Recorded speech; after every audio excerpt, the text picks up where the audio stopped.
I'm John Carter in Moscow. Now in Kiev, the capital of Ukraine. I'm John Carter in Petra, reporting from India. In Colombia. I'm John Carter. Today, John Carter talks to a world-famous astrophysicist about scientific reasons to believe in God. It's not just about faith. It's about newly discovered scientific evidence. His name is Dr. Hugh Ross. Hello, friend. This is John Carter. Welcome back to the Carter Report. We have a special guest with us today, Dr. Hugh Ross, the president of Reasons to Believe. Dr. Ross is a first-rate scientist. He knows all these wonderful things about the universe and why the world is as it is. And what is more, he believes that there is evidence, actual scientific evidence, to believe in God. Dr. Ross, we're honored, sir, to have you with us today, and thank you for joining us. Oh, you're welcome. We were talking about what is called by scientists the Big Bang.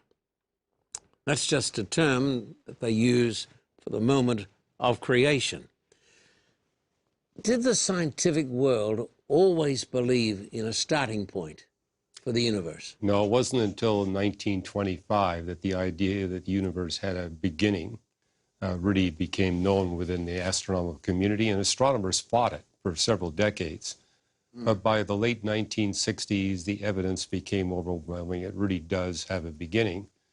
And what's interesting is that the fight was for theological reasons. They said if there's a theological reason. Right. If there's a beginning, there's got to be a beginner. We don't like that, so let's see if we can get rid of this beginning. But they couldn't get rid of the beginning. Before I asked you the question in the previous segment, many Christians hate the word Big Bang. They think somehow it shows a relationship to evolution.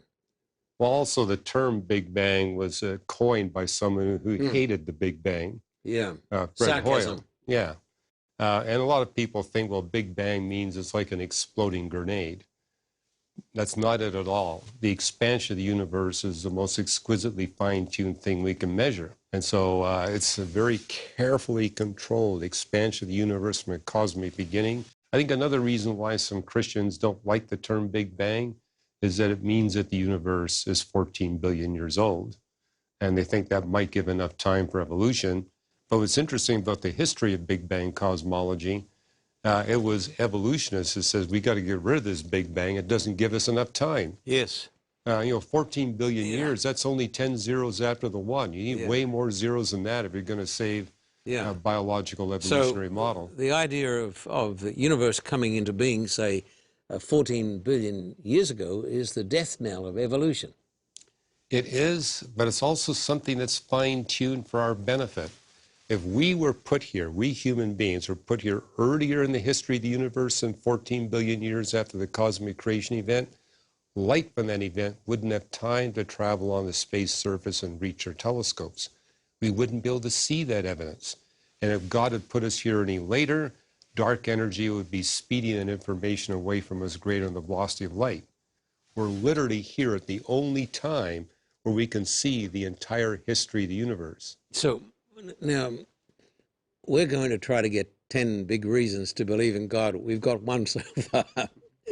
We've got more evidence than we can push into this period of time. Tell me about the fine-tuning of the expansion of the universe. The universe is expanding, isn't it? It is. And if you expand the universe too rapidly from the cosmic creation event, the only elements that will exist in the universe will be hydrogen and helium, or only hydrogen. You won't have the carbon, oxygen, or nitrogen you need for life. If you expand it too slowly from the cosmic creation event, the first stars convert all the mass of the universe into elements heavier than iron. And once again, you're missing the carbon, oxygen, and nitrogen that life needs. How fast is it expanding? Well, it's expanding a little bit less than the velocity of light. So it's expanding very rapidly from the cosmic creation event. And that itself is fine-tuned. It is, and it has to be expanding a little slower in the past than it is today. So you need to fine-tune the expansion rate at different times throughout cosmic history in order to get the right stars and planets. How fine is the tuning for the expansion of the universe? Well, the expansion itself must be fine-tuned to 1 part in 10 to the 56th power. Now, that means nothing to me. Well, it's 56 zeros after the 1. Say it again? That's 56 zeros after the 1. 1 with 56 zeros. Right. But the parameters, mainly dark energy and the cosmic mass density that control the expansion, there the fine-tuning is 1 part in 10 to the 122nd power. How many atoms in the universe? Well, let me give you, I think, a better comparison. We can compare the fine-tuning of these 2 features of the universe and get it to expand at just the right rate so that life can exist with the very best example of human engineering, inventiveness, design, and creativity, which in my opinion is the gravity wave telescope, the LIGO instrument. If we compare the ultimate example of human fine-tuning design with a fine-tuning design we see in dark energy and dark matter, our design ranks 10 trillion times inferior to the level of design we see in dark energy and dark matter, which implies that the one that created our universe of matter, energy, space, and time, at a minimum, is 10 trillion times more intelligent and more knowledgeable than the Caltech and MIT physicists that had invented this amazing instrument, and at least that many times better funded than the U.S. government that actually enabled it to be constructed. So what we're saying to the audience today, we hope there are lots of young people watching, there is overwhelming evidence to believe in God. Not faith evidence, but evidence from science, evidence from astronomy. And not just any God, we're talking the God of the Bible. Yes, the God of the Bible, not a pagan God. And not a Hindu God or a Buddhist God. Yes, a mighty God. So the universe came into being at the right time. Space, time, matter came into being. Then the universe started to expand, and the fine-tuning there is 1 in a trillion. Whatever, yeah, right. Yeah. How can a rational person say this just happened by itself? Help me out here. How can a person be rational and look at this fine-tuning in the universe and say, hey, it just happened by itself?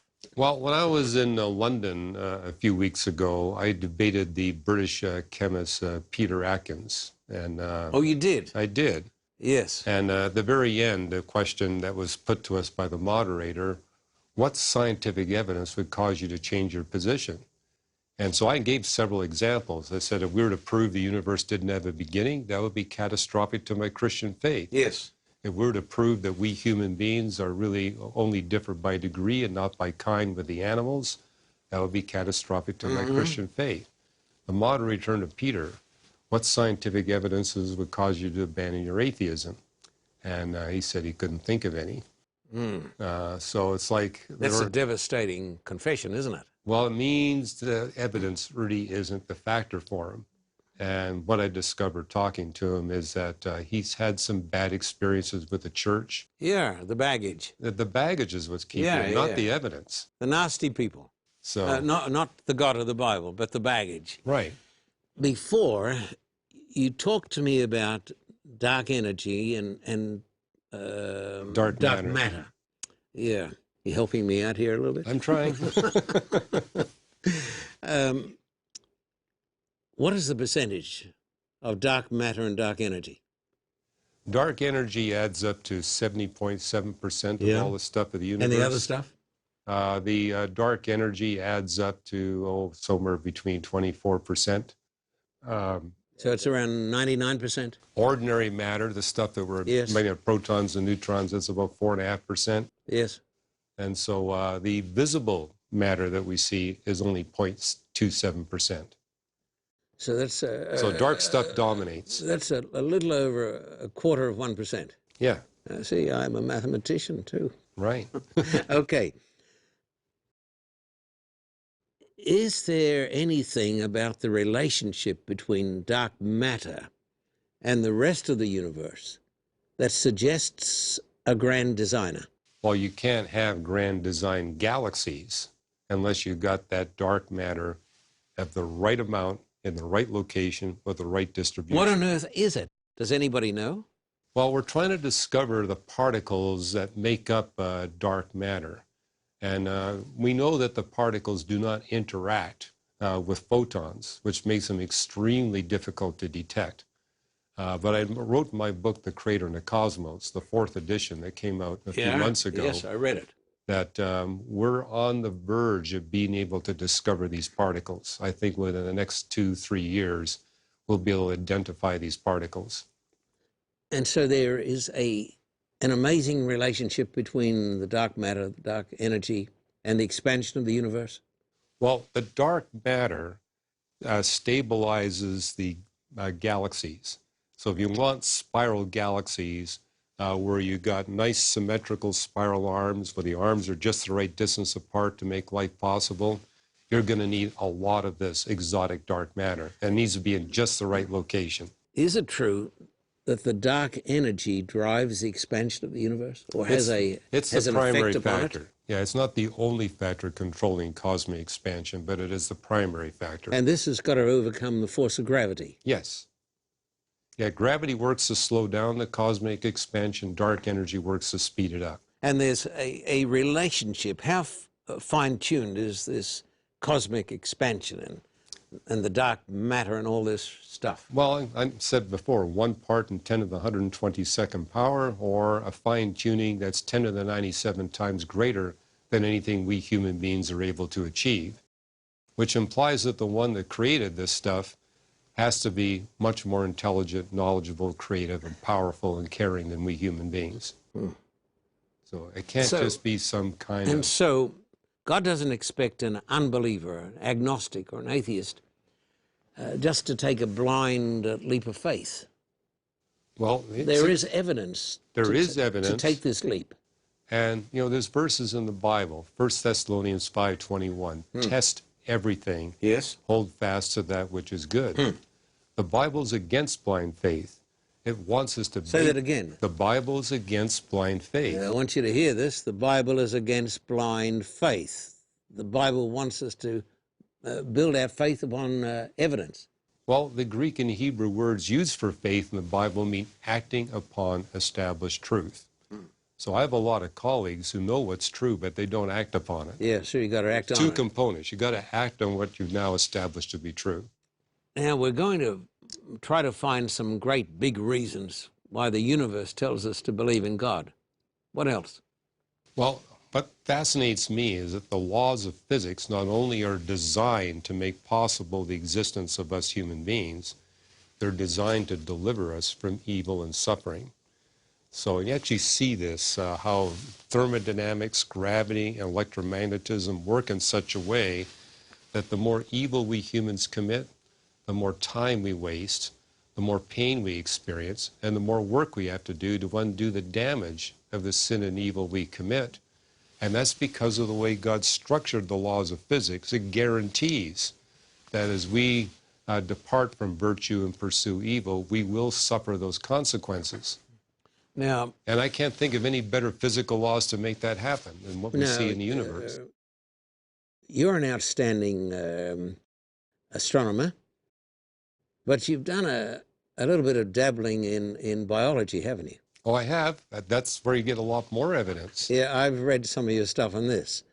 How complex, now this is the very opposite of these great galaxies. How complex is a cell? Far more complicated than anything we astronomers measure in the universe. I mean, if you look inside... Are you kidding?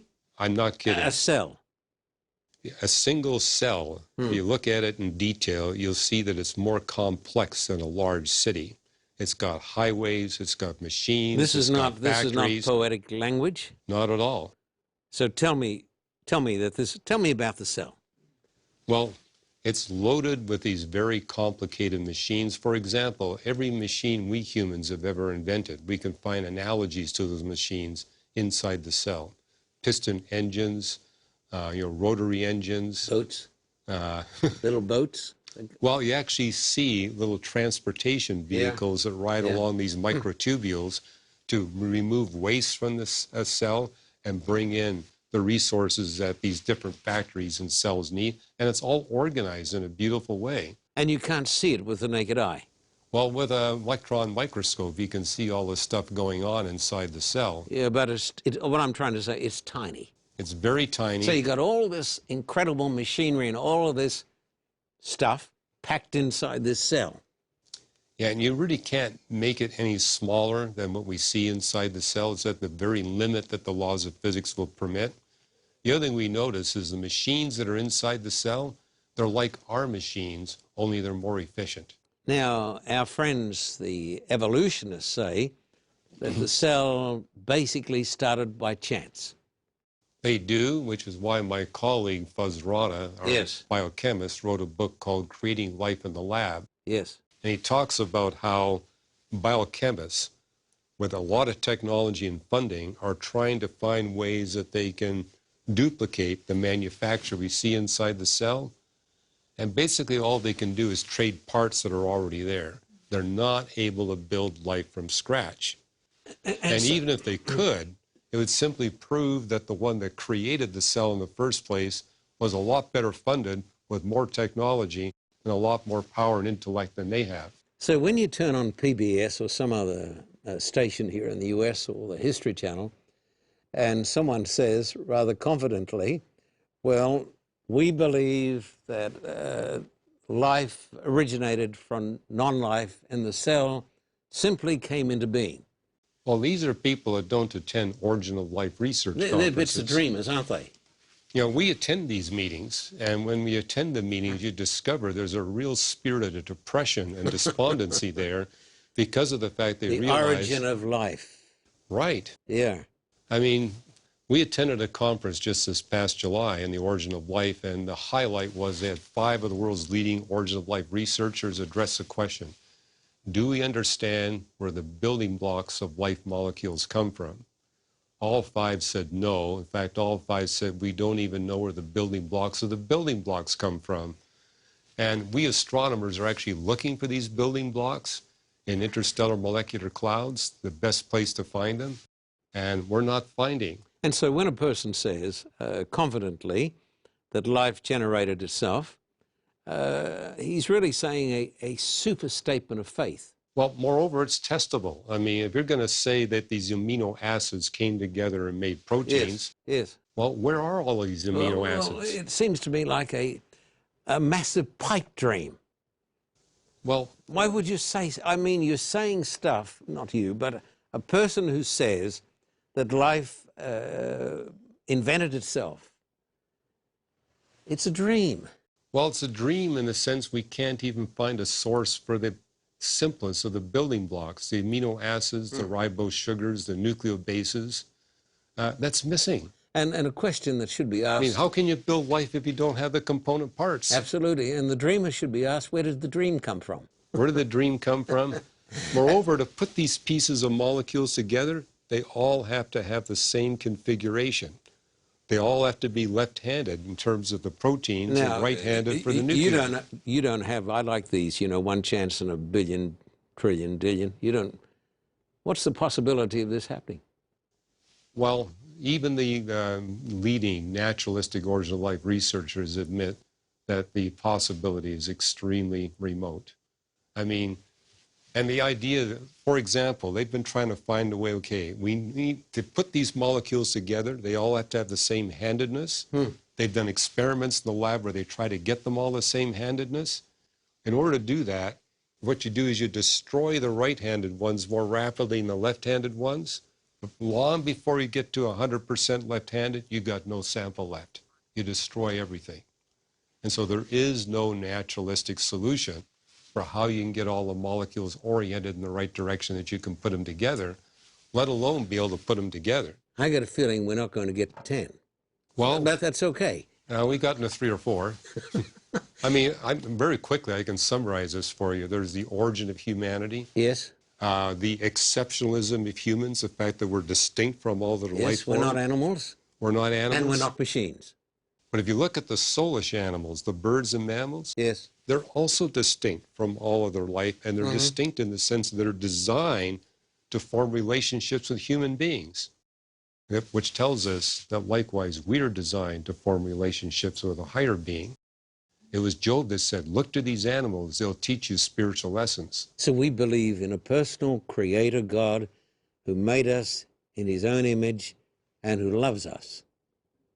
Now, tell me a little bit about our place in the universe and why our very place in the universe is quite extraordinary. Well, you heard me talk about how we're at the only time where we can measure everything in the universe. We're also at the only light conceivable location where we can measure everything, which tells me that there must be a being who wants us to have the capacity to read the book of nature. So I'm going to say this back to you so that I get it. We're at the only place in the universe, which is vast, isn't it? It is. How many billion galaxies? We're talking 200 billion galaxies, 50 billion trillion stars. And we happen to be orbiting the one star where we can actually see the whole story of creation. Yeah. Did you get that? Just think about that. We're at the only place in the universe where we can look back into time. Well, if people want to actually see the evidence for that, reasons.org/Ross, we're giving away a free chapter of why the universe is the way it is. Now, let's put that up on the screen. Yeah. Well, in fact, they can get lots of free chapters of our books just by doing that, which kind of gets you into the top 10. Because we've written a book in every one of the top 10. All I can say is it's astounding. It is indeed. It's just, I think God wants to blow our mind with all the wonder that he's done on our behalf. The whole universe exists. And people don't know this, do they? A lot of people don't know this. A lot of these young people who've left the church, they've never heard this stuff. They've gone to college or university, and they've been told that neo-Darwinism is an established fact. That's what they're taught, aren't they? Well, it is a fact that life has been here a long time and is now more complex than it used to be. That's a simple definition of biological evolution, but I think what they're being taught is it all happened by natural process. Yes. So, and the top researchers admit that they can't prove that. No. Long way from being able to do that. The Bible teaches that man was made in the image of God. Right. And he was a new and distinct creation. We're not just an animal. No, we're not animals. I used to tell the Russians this, huge audiences, and they loved to hear this because they'd been taught Marxism. There's no God. You're not an animal and you're not a machine. And this is just a little aside. When people think that if you escape from God and from the Bible, it's going to be so good, look at the Russian experiment of atheism. The tens of millions who were put to death. People don't like to talk about that. Right. But the tens of millions who were put to death were people who'd given up on God and the Bible. That in itself is a reason to believe in God and the Bible. Okay, we're not going too bad, Dr. Ross, you and I. What's another big reason in the universe that points to a creator? Let me give you one that's on planet Earth. We had to be living on our planet during an ice age cycle, where ice on the planet goes from 10% coverage to about 23% coverage. I wrote a book on Probable Planets saying that's the only kind of planet. I wrote a little thing for it. You did? Yeah. I'm grateful for that. Yeah, great book. But you know, it's the only way you can have billions of people on one planet. And it's the only way those billions can have the technology where they can actually hear all this evidence, respond to this evidence, and develop a relationship with the one that did it all in the first place. I want people to hear this from your lips. What would you say to a young person who's watching this program, who's going to a place where the Bible is derided? What would you say to that young person who feels like giving up his faith? There's evidence out there, and I know you want to ask questions. We're here to answer your questions. I actually answer all the questions I get in Facebook and Twitter. They can contact reasons.org. Yeah. There are books. We're giving away free chapters of our books at reasons.org/Ross. We want to start a relationship with you. And, you know, I was not raised in a Christian home, and with science that brought me to faith in Christ. Fuz Rana was raised in an Islamic home, but it was his study of the origin of life that brought him to faith in Christ. The scientific evidence is out there, and you owe it to yourself to check out the evidence. Dr. Ross, you're 1 in a million or a billion. We like these big figures, you know. God has used you. We admire you and we respect you. And we thank you today for coming and sharing scientific reasons why a thinking person can believe in God. We thank you for coming today, and we thank you for joining us today. Please write to me. And my name is John Carter, the Carter Report. And you can see our details up there on the screen. Also, contact Dr. Ross at Reasons to Believe. And believe this. You know what Jesus said? Believe this. Jesus said, you will know the truth, and the truth will make you free. And so until next time, thank you for joining us, and may God richly bless you. And thank you. You're welcome. There's only one thing that really counts in this lifetime, your relationship to Christ.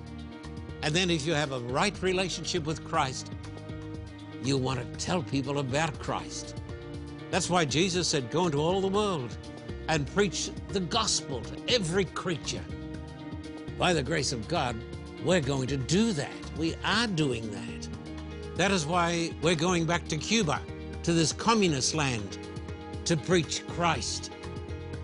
We're accepting an invitation to go to the vast, huge city of Manila, the capital of the Philippines. Been there before, but by the grace of God, we're going back. Please support us, and please stand with us in the preaching of the everlasting gospel. You say, how do you do it? Who pays the bills? We do. Do you get any help, financial help from the church? No, my friend, we don't. But we get a lot of help from God and from His children. Please support us in the preaching of the everlasting gospel. It's the most important work in all the world. Everything else is almost trivia. So would you please write to me? John Carter, Post Office Box 1900, Thousand Oaks, California, 91358. Do your best for Jesus. Do your best for the gospel. And in Australia, write to me at Terrigal. And we promise you this, every dime, every dollar is going to be used to win souls to our Lord Jesus Christ. Please write to me today. Thank you, and God bless you.